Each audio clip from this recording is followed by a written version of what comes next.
ಪ್ರತಿಬಿಂಬ ಎಷ್ಟು ಸುಂದರವಾಗಿತ್ತಲ್ಲ. ಇದಕ್ಕೆ ಕಾರಣ ಏನು?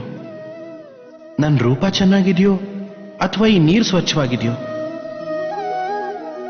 ಇಲ್ಲ, ಈ ನೀರು ಸ್ಥಿರವಾಗಿದೆ, ಶಾಂತವಾಗಿದೆ.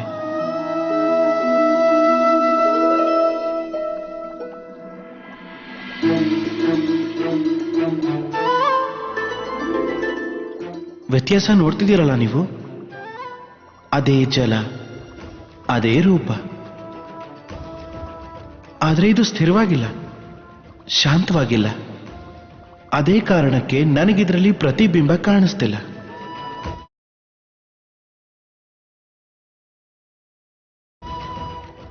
ಕ್ರೋಧದ ವಿಷಯದಲ್ಲೂ ಹೀಗೇ ಆಗೋದು.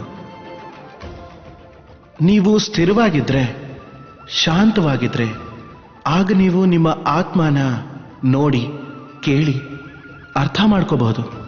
ಆದರೆ ಕ್ರೋಧ ಈ ಆತ್ಮದ ಕರೆನ ನುಂಗ್ಬಿಡುತ್ತೆ. ಅದಕ್ಕೆ ನಿಮ್ಮ ಕ್ರೋಧನ ವಶದಲ್ಲಿಟ್ಕೊಳ್ಳಿ. ಇಲ್ಲ ಅಂದ್ರೆ ಏನಾಗತ್ತೆ ಅಂದ್ರೆ, ಮೂರ್ಖತನದಿಂದ ಹುಟ್ಟಿದ ಈ ಕ್ರೋಧ ನಿಮ್ಮನ್ನ ಪಶ್ಚಾತ್ತಾಪದ ಅಂಚಿಗೆ ತಗೊಂಡು ಹೋಗುತ್ತೆ. ರಾಧೆ ರಾಧೆ.